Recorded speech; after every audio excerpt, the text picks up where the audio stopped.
A monolithic monopoly on online video greatly serves YouTube's own bottom line, as does the fact that changes to the platform and things like copyright strikes and algorithmic tinkering are all imposed from the top down rather than done in consultation with the creators. The current biggest online video platform in the world is not accountable to the people actually making the videos that drive the profit. It's to their advantage for us to just accept that that's the way it is and always will be, rather than imagine how we might like to change it. So let's do it together. Let's imagine the end of YouTube, and then see what we might dream up as a result.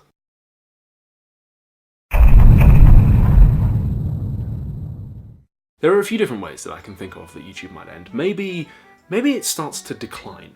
Maybe more and more advertisers pull out. It becomes harder and harder for anyone to make any money on it.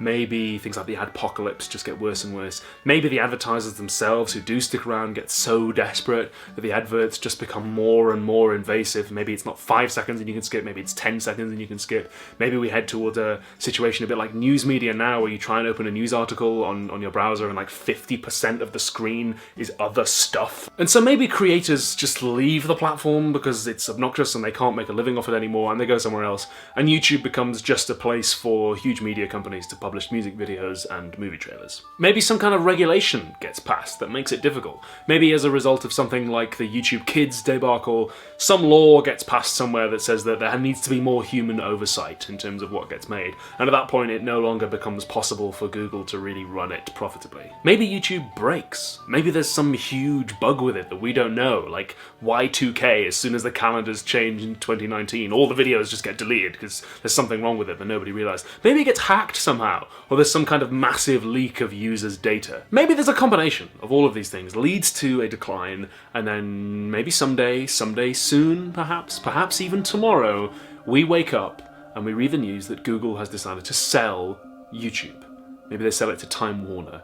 Time Warner were the people who bought MySpace back in the day. They sell it to some other major media conglomerate. We wouldn't be told about that in advance, or asked, or consulted. The news would just come down from on high, like the 10 Commandments. And maybe that new media company overseer would shut it down, or keep it going, or fold it into something else. Maybe Google would keep control of it, but they would fold it into Google++, or whatever comes next. It becomes part of something else, and isn't its own thing anymore. Over time, free markets will tend towards monopoly. As some companies get bigger and bigger and bigger, they buy out their competitors, and it becomes easier for workers or people who are thinking about starting their own companies to just go and work for those companies rather than actually try and set up a competitor, because they become so big that they just dominate everything else.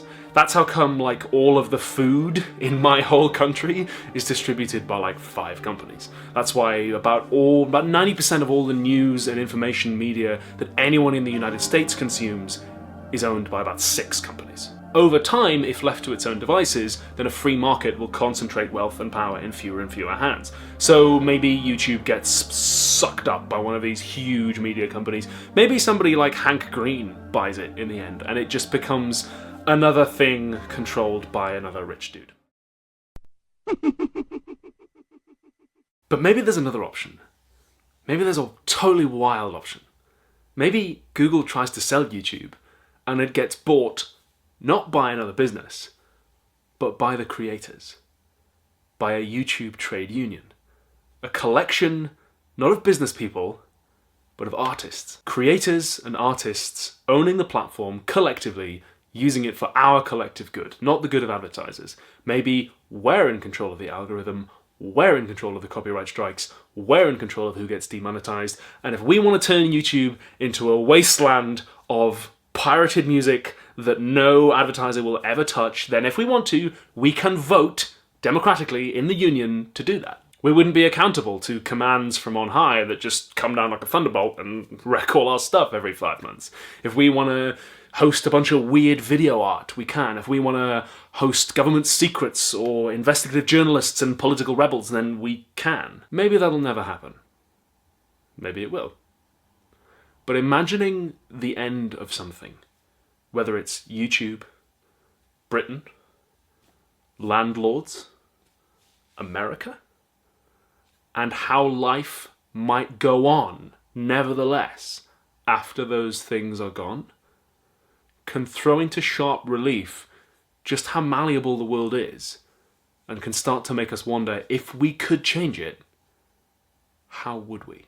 Patreon.com/philosophytube is what keeps me making the show and affording rent. Please sign up to give whatever you can. Alternatively, paypal.me/philosophytube is where you can make a one-time donation.